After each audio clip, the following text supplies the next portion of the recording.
qu'est-ce que sous-tend le fait de mettre mon ADN à analyser. Ça sous-tend au moins deux choses.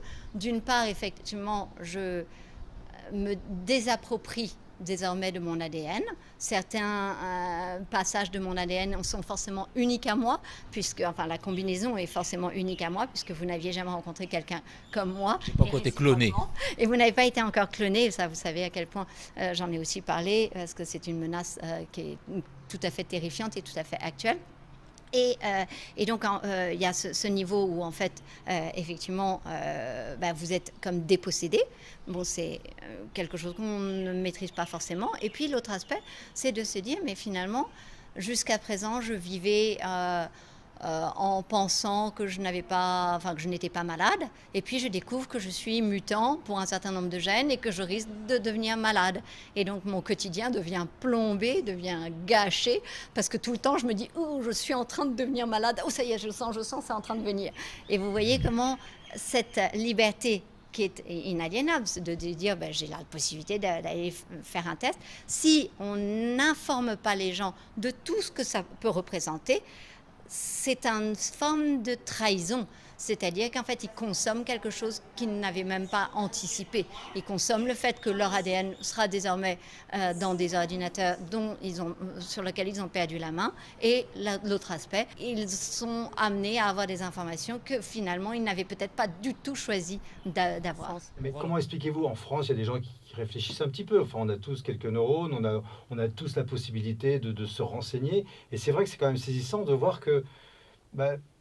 on va dire des gens éduqués, entre guillemets, hein, enfin pas éduqués, attention, mais des gens qui ont un minimum de connaissances ou qui ont accès à la connaissance, eh bien, ils ont quand même deux masques dans leur voiture et tout juste, ils n'ont pas le tuba ou des palmes. C'est impressionnant, quoi. Et conservent le masque seul dans la voiture. Dans la voiture, oui. On l'a tous vu. On l'a tous vu. Comment expliquez-vous cette soumission quand même qui concerne pas 2 personnes, 3 personnes, mais des millions de personnes aujourd'hui? C'est quoi? Alors, ils sont contents, enfin, il y a quoi? C'est un plaisir, c'est du... Je pense qu'il y a la valence plaisir, je ne crois pas qu'elle existe parce que c'est très désagréable de porter un masque, ça fatigue, les gens constatent. Ils sont obligés de travailler, malheureusement, ils sont obligés, ils sont dans l'obligation, je les plains énormément. Et ils se plaignent tous, ils disent qu'ils ont des maux de tête, ils disent que quand ils reviennent du travail, ils sont épuisés alors que d'habitude ils pouvaient s'occuper des enfants, etc., et qu'en fait ils sont très affaiblis, donc très affaiblis, qui dit affaibli dit encore une fois défense du système immunitaire qui descend. Donc la façon de l'expliquer, eh bien il y a des ressorts psychologiques. On sait que l'homme aime bien, certains hommes aiment obéir, finalement aiment bien les dictates, aiment bien qu'on décide pour eux. L'autre valence qui a joué pendant longtemps, avant cette valence-là, c'était de dire j'ai peur. J'ai peur parce que c'est l'amende, parce que c'est la police, parce que... et donc la peur a dicté la suite. Et puis après, il y a aussi chez les jeunes, j'ai remarqué, certains jeunes, un effet mode. Il y a, au risque de me faire beaucoup d'ennemis ce soir, des bobos qui sont là en train de promener leurs chiens, qui vont manger écolo, formidable, etc., bio, tout ce que vous voulez, et qui portent le masque dehors, comme s'ils allaient être une nuisance, et personne autour. Personne. Puis alors que les chiffres, il suffit juste de regarder les chiffres, quoi. Oui, les chiffres oui. Des morts. Je ne parle pas des contaminés, je parle au-delà, juste des morts. N'allons même pas jusqu'aux chiffres, je pense que... c'est important. Oui, mais... Tout le monde nous menace quand même. C'est important. C'est important, mais il faut quand même revenir au rôle du masque. Le masque, il est là où pour effectivement... en fait, il est là pour protéger l'environnement de nos propres miasmes. Donc, le bloc opératoire, la stérilité, mais en temps réel, rien. Donc, ça, c'est quand même... c'est important de revenir quand même sur la protection qu'a sur le masque. Ça n'est pas... Ce sont pour les malades. Et c'est une protection formidable. Et moi, j'appelle les gens, lorsqu'ils sentent une espèce de fatigue très anormale qu'on sait en fait reconnaître quand on écoute son corps, qui est une fatigue d'attaque virale ou bactérienne, une espèce de fatigue qu'on ne va pas réussir à camoufler avec 3 cafés, et on va quand même avoir envie de dormir. À ce moment-là, qu'ils mettent un masque C'est très très bien. Donc moi j'appelle à ce civisme-là, mais en revanche l'anticivisme qui consiste à mettre son masque tout le temps et donc de nous mettre tous en danger parce que d'habitude dans le métro j'avais quand même le bouillon bactériologique de tous mes voisins et l'homme est fait pour habiter en société et donc d'avoir ce bouillon en permanence. I come to share my dream. And this dream is actually this treasure box. This box can connect you with life, can make you free, can serve as a tool set to cope with almost any situation in life. Et donc notre façon à nous d'entretenir notre système immunitaire actif, c'est de se serrer la main, c'est de s'embrasser. Chez les Inuits, c'est de se toucher le bout du nez. Chez nos amis de Russie, c'est de s'embrasser sur la bouche. Je vais peut-être pas faire la démonstration, mais enfin... And the beauty of my dream is that it is a realistic one, because this box is already yours. So my dream is not only to you, it's not a gift only to you, it's also to all children here in Mauritius and all around the world, as it contains your senses. J'ai dit, la qualité scientifique des articles sur cet épisode coronavirus est déplorable, et je pèse mes mots. Now, senses, we don't really know much about them, do we? We have this treasure and we neglect it. Why? Probably because we're lazy. Click here and you get almost no surprise. Whereas now, if you start using your senses and this box, you open a bouquet of sensations, always different. That's one reason. Another reason is because we hardly know about them. Who taught us, who educated us to use our senses, and what were our senses about? So my wish is here to share with you a little knowledge on our senses, but as well as to question some unexplored spaces of those senses. Je suis stupéfaite de voir quand on va dans un resto, là on nous dit surtout, vous mettez un masque le temps de traverser la salle. Et là, vous dites, mais je crois en bas, il n'y a personne qui a de masque, parce qu'effectivement, on n'a toujours pas compris comment on s'alimentait avec un masque. Dieu merci, parce que sinon, c'est la prochaine étape, on va nous faire bouffer avec des masques. Donc, mais voilà, en fait, on est que en paradoxe, ça n'a aucun sens. Senses are like superpowers that connect you to life and makes you connected by life. So you're connected to the environment, and this interaction is all the time unique, each minute, each second, because the environment keeps on changing all the time. It's never the same. Although you feel it's the same, it's not the same. It's changing, but you are unique as well, because you are sensorially unique, because you have your own combination of receptors, absolutely unique to history. So the way you interact through your senses makes this interaction, each interaction, unique. Pourquoi le scientifique a un risque de devenir Frankenstein? Uniquement parce qu'il accepte de dégager sa responsabilité sur des comités éthiques.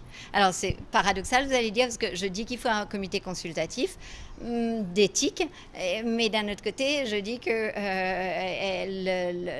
le scientifique se déresponsabilise. Alors pourquoi? Parce que le scientifique, il sait très bien ce qu'il est en train de faire. Il sait très bien l'état des connaissances dans lequel il est en train de le faire. Et donc, effectivement, il a le devoir moral, l'obligation morale de se poser la question de savoir à quel point il peut aller jusqu'au bout de telle ou telle expérience. Parce que sinon, l'histoire va le reprendre. Parce que sinon, comme il y a eu le procès de Nuremberg après la Deuxième Guerre mondiale, le nazisme et les désordres qui ont causé notamment à des enfants handicapés d'une façon épouvantable, bien tôt ou tard, il y a un réveil. Il y a un moment où ça clique et tout d'un coup, l'histoire regarde le scientifique comme les autres. And the other thing is that this connection can be rather local. Let's see, if I taste, I have this local feeling. If I touch, and then at a distance, then I can see, hear. Those are distant senses. Mon pessimisme est un optimisme. Un optimisme pourvu que on tune l'accompagnement de notre progrès sur l'humain tel qu'il souhaite être. Je m'explique. On vient de mettre au point un médicament qui vaut plus de 2 millions de dollars. Eh bien, est-ce que c'est éthique ou est-ce que c'est pas éthique? C'est éthique de mettre au point un médicament sur pied, et finalement, les recherches que je faisais jusqu'à présent pendant plus de 20 ans auraient pu déboucher sur une telle découverte. Mais finalement, je suis pas mécontente d'être venue à Maurice pour orienter différemment mes recherches, parce que pour moi, il y a un vrai problème. On sait très bien qu'un traitement à 2 millions de dollars, personne ne peut se le payer. C'est-à-dire même pas des riches. Il faut des super riches qui pourraient se le payer. Et donc là, on voit comment petit à petit, on est en train, finalement, dans nos laboratoires, de participer à la mise en place d'un système parfaitement injuste, parce que la santé, c'est un droit inaliénable pour chaque personne. Donc il faut arriver à ce minimum. C'est pour ça que je me suis dit, en venant à Maurice, j'ai créé mon institut de recherche Simplissima pour justement faire ce lien, ce pont entre ces méthodes traditionnelles de soigner et la science, parce que les deux vont se nourrir l'une de l'autre. La science a besoin d'expliquer et d'aller un peu plus loin de ces méthodes traditionnelles, ancestrales de soigner. Mais vous voyez comment, je pense, ce pont va permettre de soigner et les pauvres et les riches, parce qu'à partir du moment où on montre l'efficacité de tel ou tel remède de grand-mère, eh bien tout d'un coup, tout le monde peut l'utiliser, riche comme pauvre, parce que l'efficacité va être démontrée. Voilà. Now, in terms of this idea of senses, why 5 senses, and this whole thing, where does it come from? It dates back from long time ago in the history, from Aristotle. During the antiquity. He wrote a book called De Anima. Animus in Latin is soul in English. So basically, he was studying what animates us, the sparkle of life, and that's when he coined our 5 senses and this idea of senses. Il n'y a aucun, vous m'entendez bien, aucun diplôme, aucune formation qu'on nous fait pour manipuler les embryons humain. Donc un thésard, un étudiant, même pas en thèse, peut faire des expérimentations sur l'embryon, et ça donne des scènes auxquelles j'ai assisté. Je ne dirai pas où, mais vous avez finalement dit où, où je me retrouvais avec une étudiante qui me disait « Regarde, son cœur bat encore, son cœur bat encore ». That was version 5 of our box. But since then, we've incremented our box. It has come to version 20 and even maybe 33, because some people say we have 33 senses. So I'm not going to list them. But I will share with you 3 examples. One is a sense of your body, the positioning of your body in space. Pretty useful to do whatever you do in life. A second one is actually very useful when you don't want to get lost. It is your sense of direction, your own GPS sense. Another one that I'm not my favorite one, is the sense of time passing by. Not nice yet. In terms of frequency, how often do we use our senses? Are we regular users, super users, or lazy ones? Let's consider blind individuals. Some can't see, but some of them are definitely super users of their senses. And same goes with other handicaps. Now, Claude Monet, he painted a number of his greatest masterpieces when he had lost one eye and could hardly see from the other one. Qui, à part donc l'État, se donne le droit de dire « Ah ben lui oui, lui non ». c'est de l'eugénisme. Mhm. C'est un mot qui veut dire qu'on va trier les humains sur des critères morphologiques, numérologiques, de nombre de chromosomes et d'anomalies des chromosomes. Quels sont les mots pour caractériser ce genre de loi, ce genre d'initiative? Je reprendrai le mot du docteur Touraine, rupture, c'est bien dit. Il a bien conscience de sa loi. C'est une loi de rupture, et pas de rupture sociétale, mais de rupture sur l'humanité. Non, de rupture sur l'humanité, c'est-à-dire que jamais, dans l'histoire de l'homme, nous avons été aussi loin à jouer les apprentis sorciers sur finalement des lois naturelles et sur l'humain. Jamais. Complete hearing loss did not prevent Beethoven to compose one of his greatest masterpieces, the Ninth Symphony. Da, da, da, da. So it seems as though we hear when we don't, we see when we don't. So as if we had a parallel world of unexplored senses not connecting through our expected organs.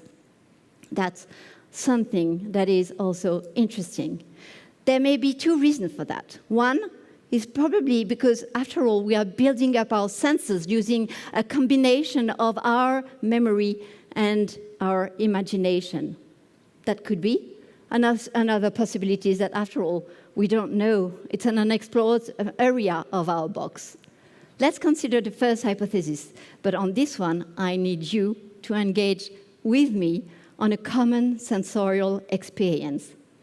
May I invite you to use your imagination and to follow me onto this castle, this very old castle in the center of France, dating back from the 14th century, destroyed twice, rebuilt twice. Le clonage humain est une abomination. Personne n'en parle. Hein. Et personne n'en parle. Et cette loi... Ni les autorités, on va voilà. dire, les autorités qui donc cette loi, j'aimerais le dire, cette loi permet de faire des AGM. On avait les OGM, déjà avec un bilan assez contrasté quand même, les organismes génétiquement modifiés. Et bien désormais, on a les humains génétiquement modifiés. Ça fait trembler quand même. C'est au-delà de ça. Pour moi, je suis dévastée. Je suis dévastée parce que on fait ça, on viole les gens parce que si vous leur demandez, ils sont tous contre. And during the 19th century, George Sand, a famous French writer, is living in there to avoid a smallpox epidemic. Now, please, I invite you to close your eyes. And just imagine her as she's sneaking in every corner of this castle, entering rooms after room, enters one and feels very much attracted by some red rugs. Crappy, dusty, but she feels so attracted. What are those red rugs about? You may open your eyes. Those red rugs, as 5 tapestries, our 5 senses, dating back from the Middle Ages, the most brilliant of art history, full of colors, of millefleurs, hypnotic patterns of millefleurs, and with wild and domestic animals, with real, like a lion, and imaginary animals like unicorn. 1 to 2 ladies sitting on a piece of land that looks like an island. What are the unexplored spaces of our 5 senses, if any? The lady is now playing the organ. She's got a sumptuous dress, a gorgeous necklace, and a wonderful hairstyle. In order that you easily can connect with an unexplored space of hearing, I invite you once more to sort of picture how you were connected to sound during 9 months when you were in your mother's womb. And take, if you don't really realize, take a balloon. Please do it one day. Take a balloon and stand by someone who is playing the music And suddenly you will feel the intensity of the vibration that goes between the palms of your hands. And those vibrations, not only your ears get them, but every cell of your body. That's a connection to sound through other part of your body. Second tapestry. The lady is holding a mirror in which the smiley unicorn is reflecting herself. Have you ever sensed one day some, faces in your back, whether they were angry or smiley? Maybe you have, maybe you have not. But I can tell you that such sense exists, as it has been demonstrated once more in blind individuals who get a specific part of their brain activated on the emotion of faces that they can see without eyes, that we can see without eyes. Unexplored space of tasting now. The lady is taking a little sweet, gives it to a parrot, and in fact, taste is about the strongest muscle of all that you have, your tongue. Taste informs you whether it's sweet, whether it's salty, fair enough, but it also informs you about more locally what's going on internally. Whether you feel stressed, you may feel the bitter taste in your mouth, or whether you feel sick and then you lose taste. Unexplored space of touching. My favorite tapestry, the touch as the essence of all senses. She's holding the wood, the stick of the flag with one hand, and the horn of the unicorn with the other hand. Both feel like wood. And she and we know through touching whether it is that of the object or that of a living creature.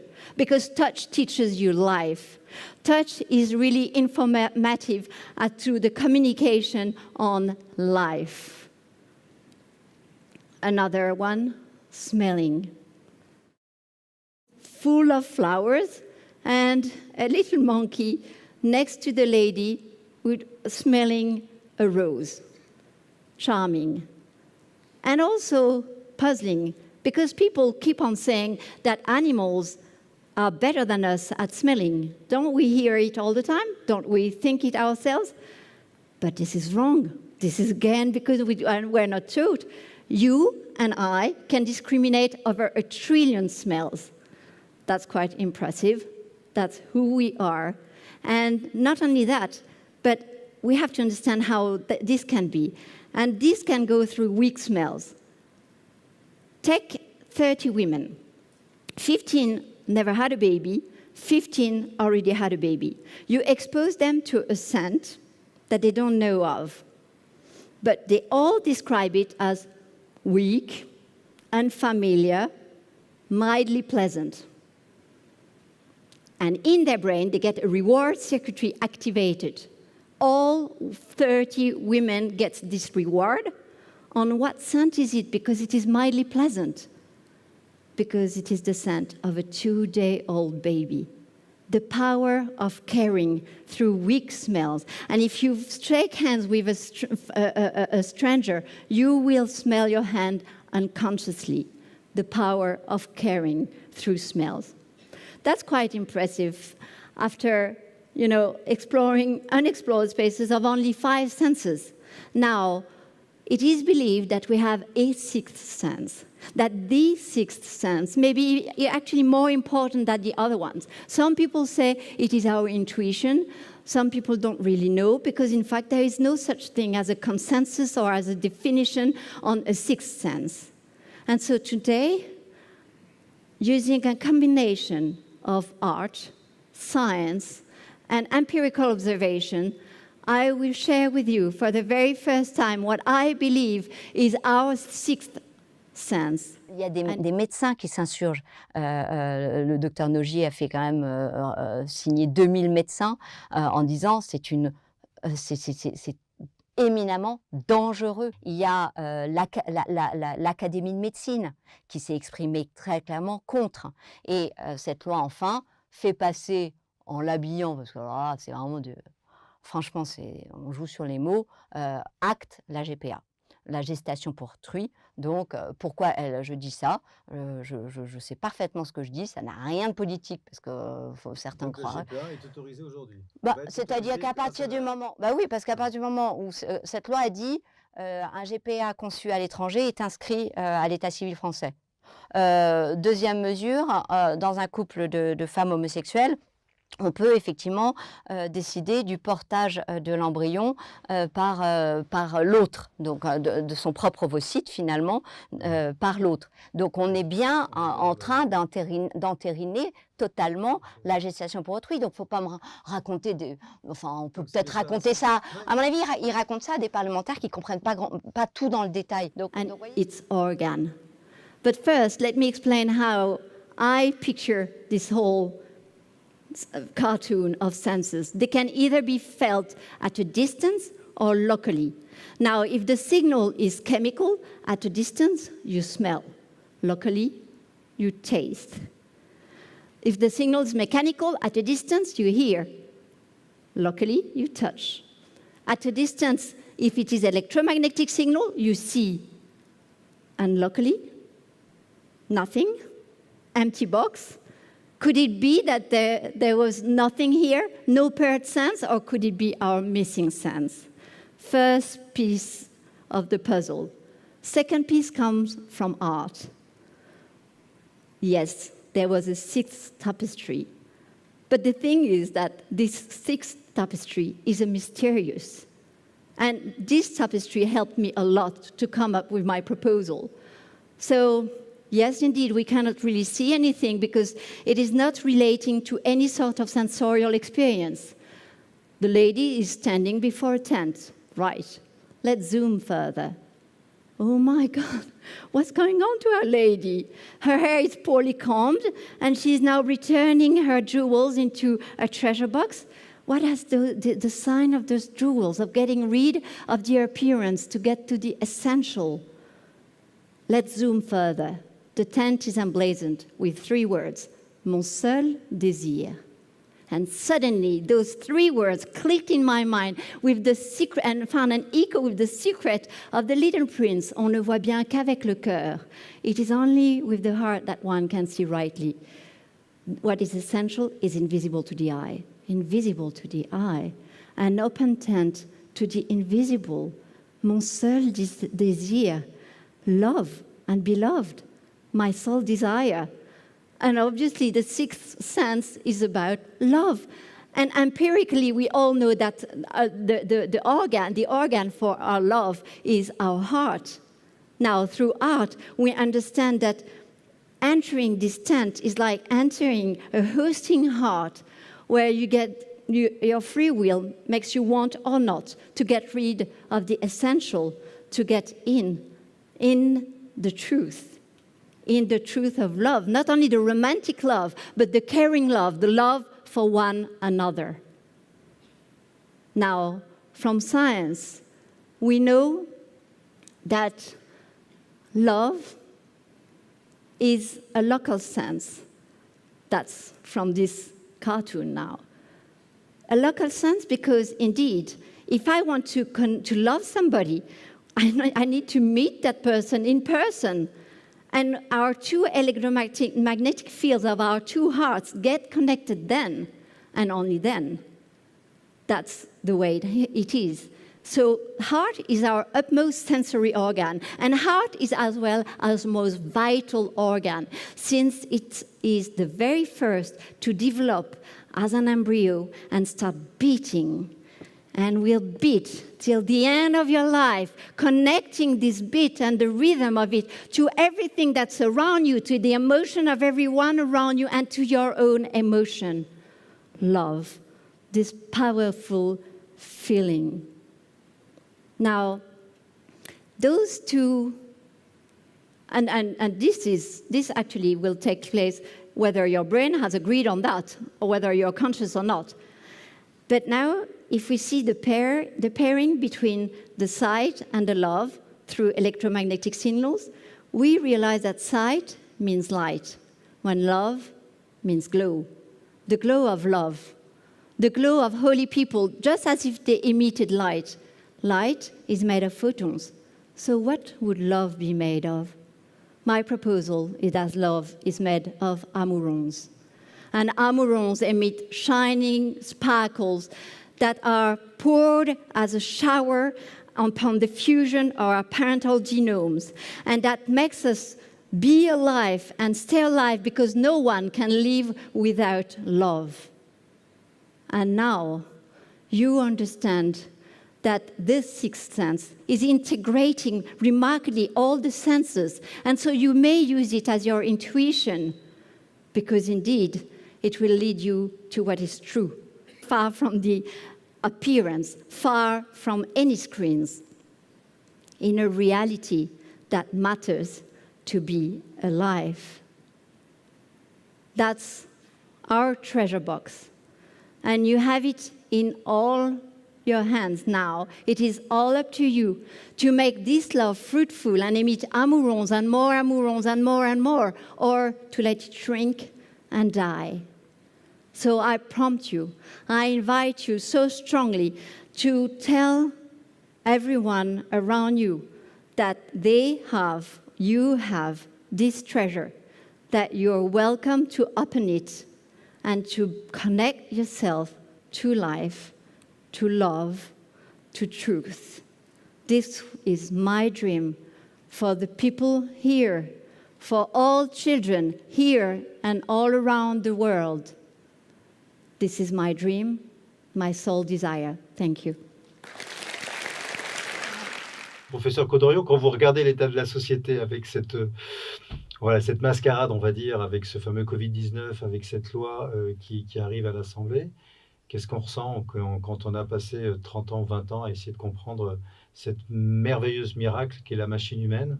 Ah ben ça, j'ai des satisfactions sans fin à continuer ces travaux et ces découvertes sur le fonctionnement de notre vie. Le dernier article que j'ai publié, dont je suis très très fière, c'est sur les origines de la vie. Des joies infinies par rapport à notre compréhension de l'épigénétique, des transmissions, des peurs ancestrales qui s'inscrivent dans cette épigénétique, qui sautent des générations, qui vont réapparaître jusqu'à 4 générations plus loin. C'est une fascination extraordinaire qui n'appelle qu'à une chose, la grande humilité, qui n'appelle qu'à une chose, le fait que ceux qui jouent aux apprentis sorciers sont eux les obscurantistes sur le progrès. C'est-à-dire qu'on ne m'accuse pas à aucun moment de refuser le progrès. Où est le progrès à faire des chimères hommes animales? Techniquement, c'est assez facile. Il n'y a aucun progrès. Quel est le progrès à faire ces fécondations in vitro, etc. Techniquement, ce n'est pas un progrès. Vous voyez, c'est important de différencier la technique qui est faite sur des animaux depuis longtemps, du réel progrès.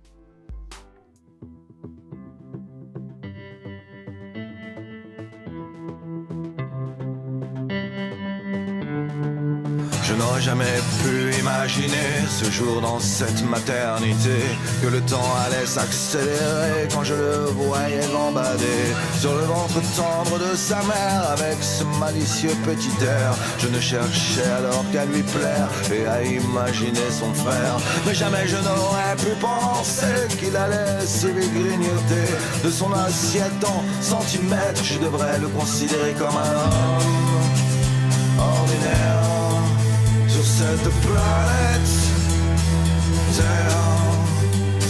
Un homme extraordinaire pour mes yeux de père.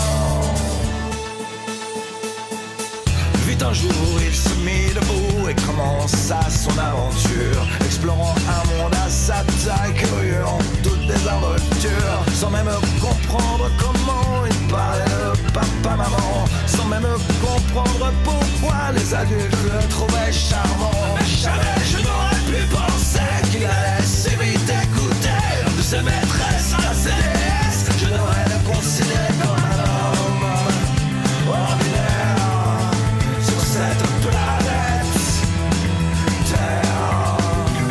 Un homme extraordinaire pour mes yeux